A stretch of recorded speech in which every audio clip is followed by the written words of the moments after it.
I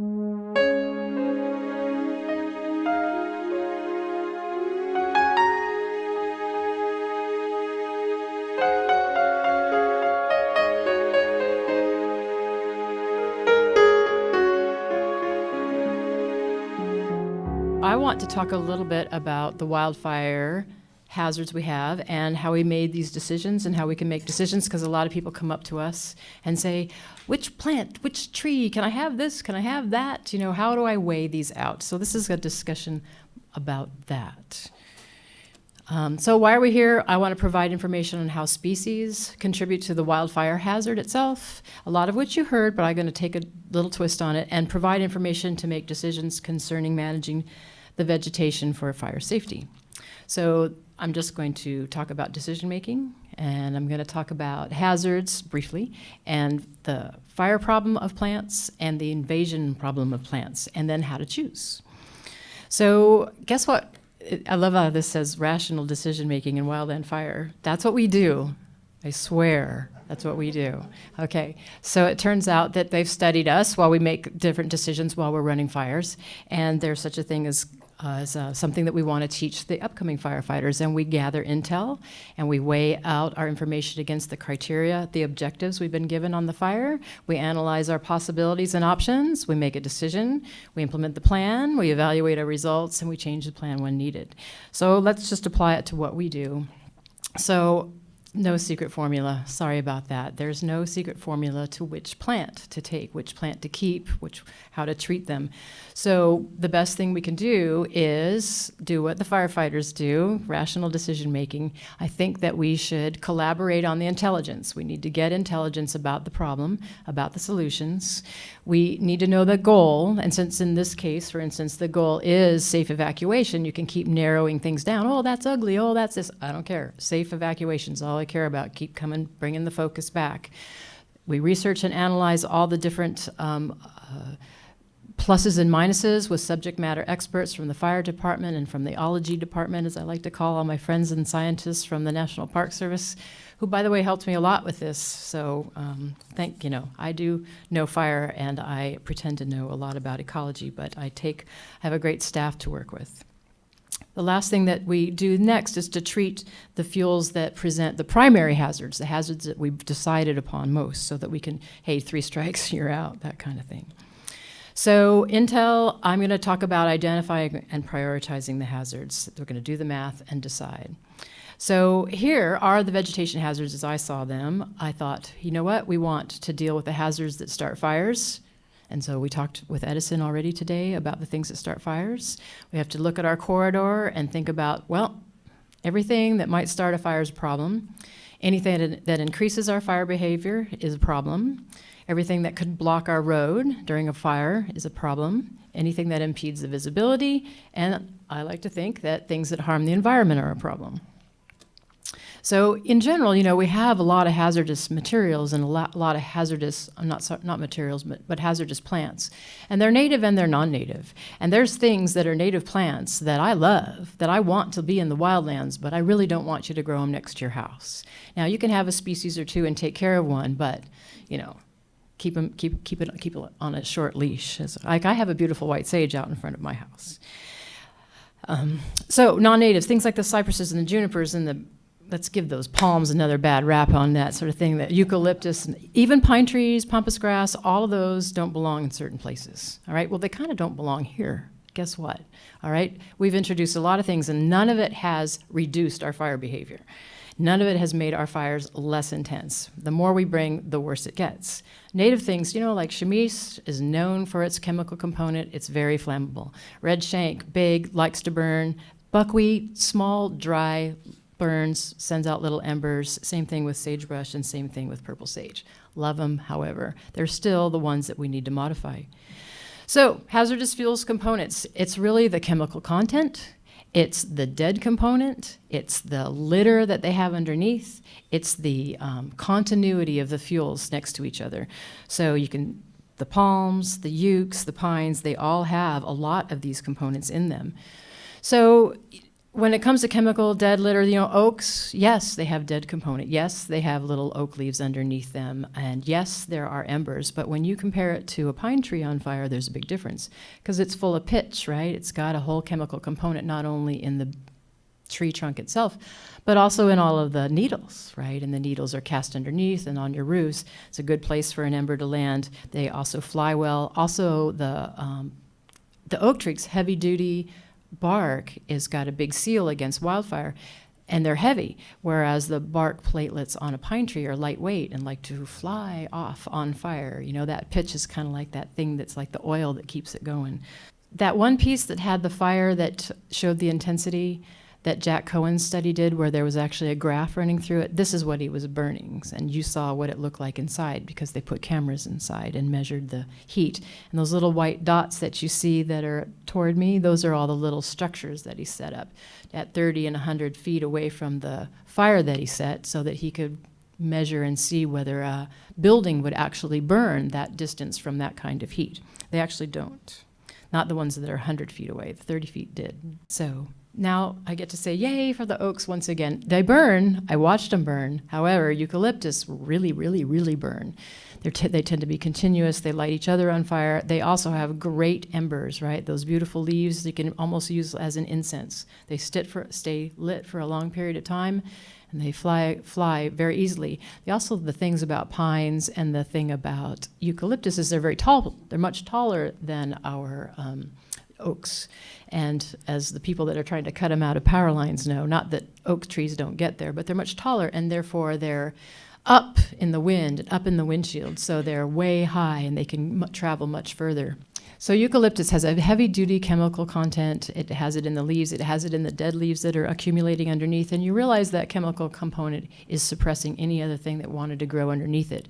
So thinking in terms of liberating our oaks, you're probably going to see a lot, because I know our scrub jays have been out there sticking those little acorns in the ground. So I know there's a lot of potential out there, and that the removal of things like pines and oak and eucalyptus can help liberate those. So palm trees, did we talk enough bad stuff about palm trees? They are really big culprits. And I too saw that picture where the clean one was in there, this one. See, we always think that, hey, if I prune them all up, will it be okay? Well, is it right next to your house? That's not really good, because who likes it? Pigeons and rats love it. Debris flows in there all the time. There's a lot of stuff inside there.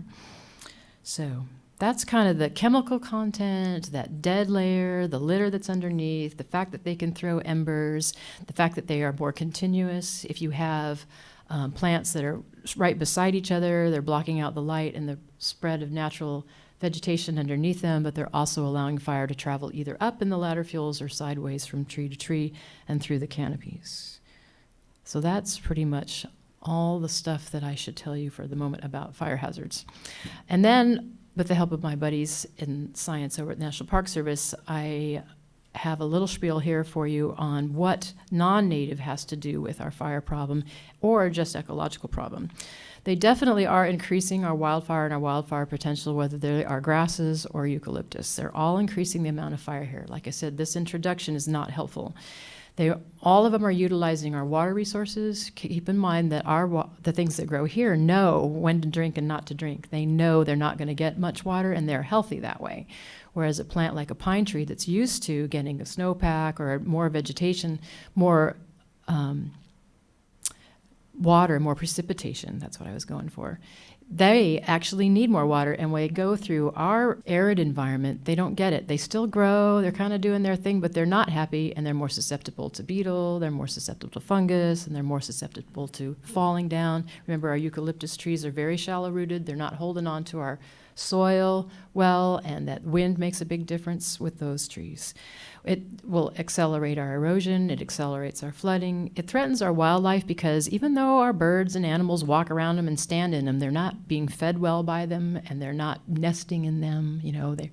Sure, if I'm a bird, I'm going to fly into a tree too, and I'll maybe make a couple songs or something like that, but that's not what I'm using for nesting material, and that's not where I'm living.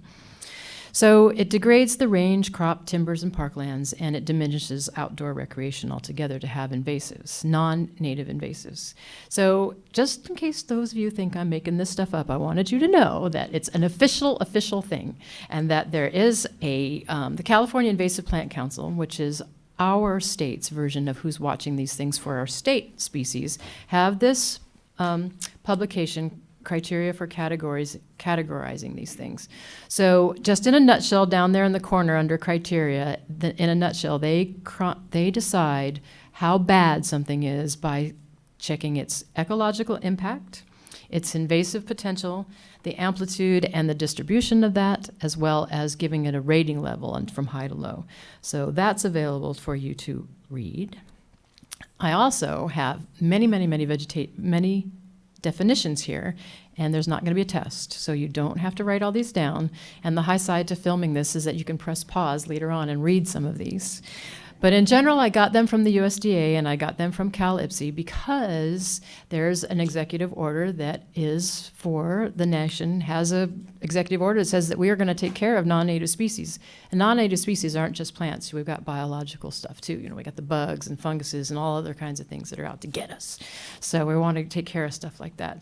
So you got your ecosystem, you got a species, you got a native species, you got invasive, you got noxious, you've got introduced, opportunistic, naturalized, alien, and exotic. You have all of these things. They all have definitions, and they're not extremely intuitive. But they can't just be used randomly if you're really going to try to talk about what's native, non-native, invasive, and noxious. So I saved those for you. So that's the executive order that said that we will take care of our invasive plants. In the executive order, it means that with respect to a particular ecosystem, a species that, other than as a result of introduction, historically occurred or currently occurs in that ecosystem. That's its native. And RCS, which is the Natural Resource Conservation Service, USDA, they say a plant that is part of the balance of nature that has developed over hundreds or thousands of years in a particular region or ecosystem. So in general, you kind of classify that by continent. That's what the note is below. So that's native. Now, non-native, it's introduced with human help, all right, intentionally or not intentionally, where it wasn't found before. Oh, by the way, there's such a thing as a weed, and that's a plant that poses a major threat to agriculture or natural ecosystems. The executive order says an invasive species is, we already know it's non-native, but it's likely to cause harm. It's to human health and into environmental health. It does cause harm, so it's invasive. NRCS, a plant that is both non-native and is able to establish on many sites, grow quickly, spread to the point of disrupting plant communities or ecosystems.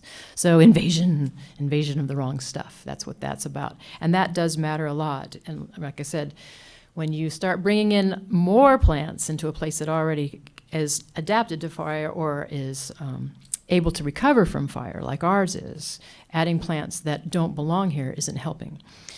And I'm going to take that a step further. But first, noxious, which obviously is bad, any plant or product that can directly or indirectly injure or cause damage to our agriculture, that the crops, the livestock, irrigation, navigation, all of our natural resources, public health, or the environment. So noxious is really bad. I mean, if you're invasive, you know you really are bad if you are noxious. But meanwhile, we have not a ton of different trees here, but we have some beautiful ones. And really, let's think about it. Why should we protect the invasive ones? Let's take good care of the ones that are native, because they're lovely and they live here well. And the coast live oak and the cottonwood, the aspen, the walnut, and the ash and the willow are some of them, and I've seen them on your road. There's also the bay laurel and the sycamore. There's lots of those here too. The canyon live oak, toyon, alder. I'm throwing in the manzanita because it can be tree-like, and there is such a thing as a maple that is very rare.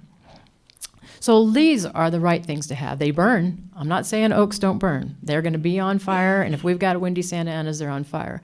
However, they act different. They don't have quite the chemical content. They don't have quite the same distribution of litter, and they do not propagate fire as much as the others.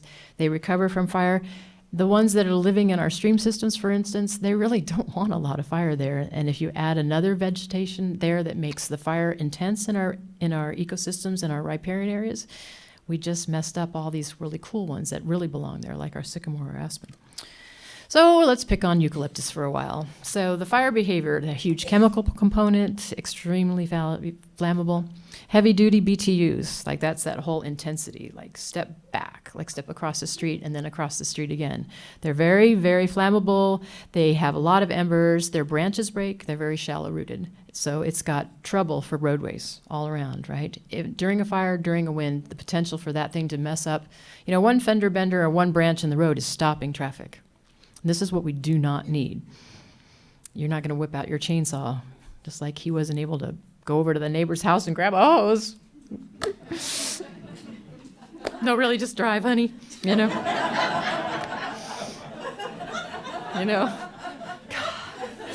Aren't you just like going, dude, go? So it has all these strikes against it. Lots of things when it comes to fire. Lots and lots. Ask the Australians. It belongs there. They have a lot of fire, okay? But their fires, that's how it's supposed to be there. It invades natural plant communities. It's going to exclude native plants and animals. It's going to be an extreme water user. It's stealing water from us. It's stealing water from your oak trees. They have a toxic compound that's actually toxic to amphibians and fish. And then, of course, that chemical component is keeping other things from growing underneath it. And another thing is about the bird beaks. You ever heard the one about the bird? They're super hard. Birds that are like our woodpeckers, they go in there and they end up with broken beaks and messed up beaks. And they're just doesn't, that is true. I want you to know that. So birds do not like them either. Pine trees, fire behavior, chemical component, extremely flammable, generates extreme BTUs. There's tons of ember production. Sound familiar? Sounds like the eucalyptus. So ecologically, maybe not the worst. It's not like the eucalyptus, but they do invade. It takes a while for them to reproduce and become a forest or become more of them, but they will. They will grow, and especially if they have an opportunity of good sun and good water. And they, again, exclude native plants and animals. Pick on the palm, easily ignited, extremely flammable, very high BTUs. Those big fronds carry fire a long way. They land on houses, they land in yards. They're the bombs, the missiles, right? I was like, wow, check that missile out. I haven't seen that exactly, so I don't know. So, ecological effects. They invade our wetlands. They displace native vegetation, home to pests, extreme water users. You wouldn't think it's invasive, but they drop lots of seeds. And, look around, there's little palms just coming up all over the place. They are huggers. They like to be together. You know what I mean? Because think about it. They want to be able to get to that water source and protect it, shade it out, and make sure they have their way into it. So they are very invasive. And you'll find that they're getting away and they're walking down your streams. If you go down there and look, that's where they're invading you. The other one, the date palm, is also the same, easily ignited, high BTUs. It has a few extra ecological effects. It has a really dense canopy, really likes to invade a stream corridor, even to the point of actually changing the direction of the water. They get really tall. They have sharp spines that injure people and animals, and they just put down a carpet of seedlings. Arundo, just the biomass of arundo is a really big problem because it has just there's so much, it has so much mass, and they have really extreme heat, and their fire is in a place that normally fire wouldn't be that intense. Normally fire would sort of change when it gets into that cooler area down into the bottom of the corridors, down into where the water would be.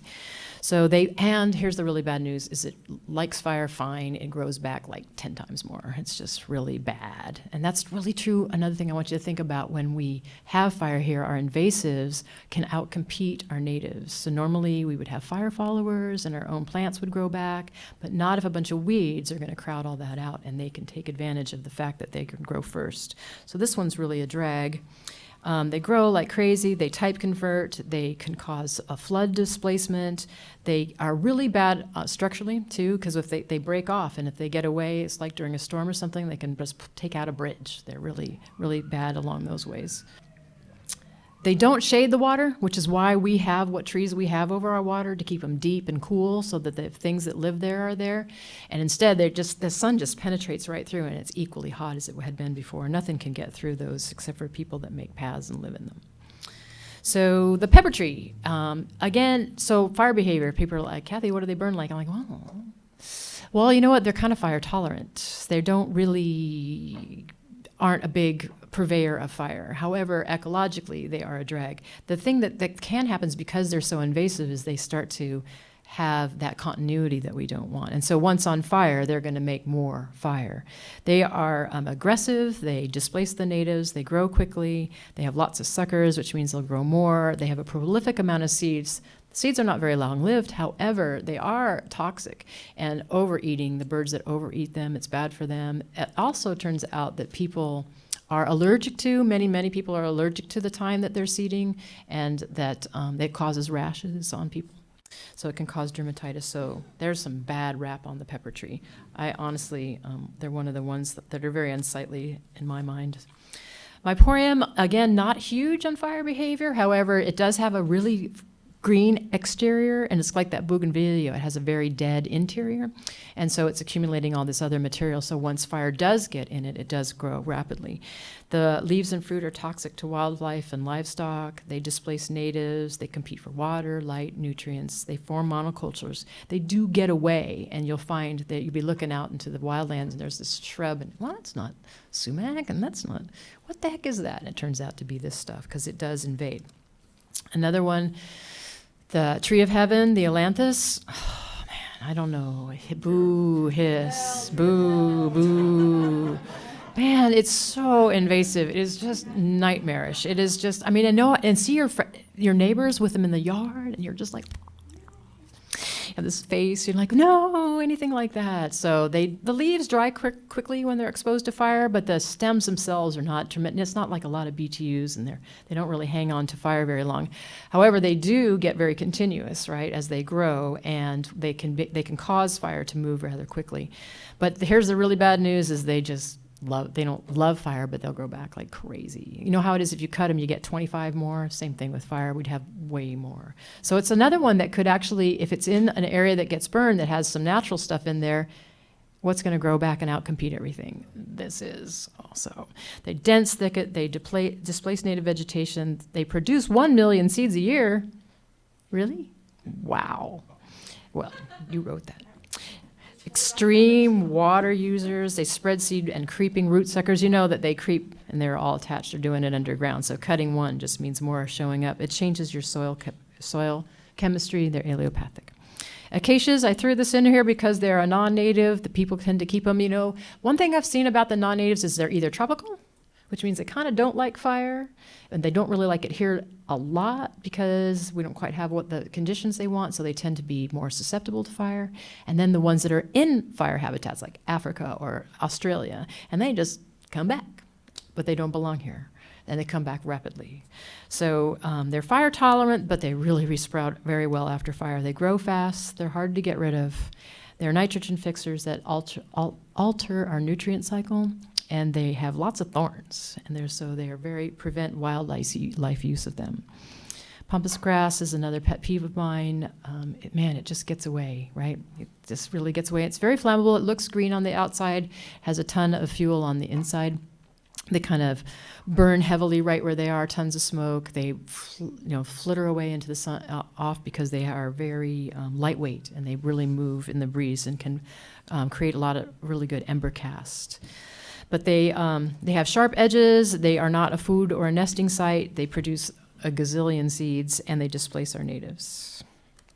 And people use them a lot in landscaping. And landscapers think, oh, you need something tall and wavy in your yard, and this is the best thing. And they just get gigantic. If you ever tried to dig one up, you're going that deep, and you're going all the way around it, and it's really, really hard to get rid of.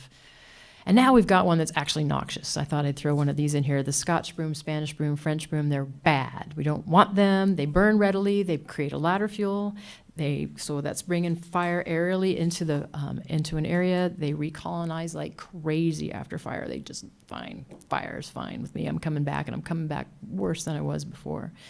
They love disturbed areas in general. They just like it. And they have those good legume seeds that just, are bulletproof. They land and they stay there for a long time. So yank one out. If you ever see one growing in your neighbor's yard, just go over there at night and get it.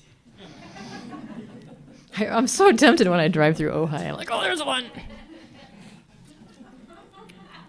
So they form dense stand, they displace the native animals and plants. They are toxic. All parts are toxic, and especially the seeds. They're very long-lived seeds. They're hanging there for a long time. Nitrogen fixers, they alter the nutrient cycle, and they grow 2 to 4 meters tall. And again, that's a very good ladder fuel. Here's another pet peeve of mine, and this is fountain grass. I don't know why, but they're all on the roadways, and somebody said, oh, these don't really burn, and oh, yes, they do. They burn just fine. I think what the point was is they grow back really well after fire. I think that was the reason that somebody thought that they would be fire resistant. No, they burn just fine, and they actually increase fire frequency, meaning that flashy fuel, the one that makes it so easy for fire to be, grasses and things like that burn rather rapidly. They replace the native type and convert our shrublands, and fire just does not kill them. They really love the south slopes and the heat, and then Cape ivy just grows over everything and kills everything underneath, and continuous dead fuel for days, and it looks awful. They're toxic to fish and invades our riparian areas. This is an example over Trancas, because you can see in the middle how there's kind of funny looking pine trees and eucalyptus out there. It just isn't right. It doesn't look like that. That's not what it's supposed to look like. And it adds to our fire problem. And that's just out in the wild vegetation, not even along your roads. So remember chemical, dead, abundant litter, continuity, and your embers. And don't forget we have increasing our potential, taking away our water resources, accelerating our erosion, threatening our wildlife, degrading our parklands, and diminishing outdoor recreation. So we have an evacuation problem. You think you have problems? Lots of people have this problem. So with those kinds of hazards in your arsenal now, you can look at what you have, and when you have a lot, you have only so much money, you really have to decide. And so bottom line, fire problems: start fires, block road, fire intense and easily ignited. Okay, well, the tall trees are threatening our power lines, which means that we've got things that threaten it, which means we have something that starts fires. That's a hazard. That's strike one. So I threw the pines and ukes in there. Those are the really tall ones. Things that block the road, weak trees. So the ukes are shallow rooted, they drop branches all the time anyway, and pine trees don't belong here, and they're not as healthy as you think. What gives lots of BTUs? Palms, ukes, chemical component, right?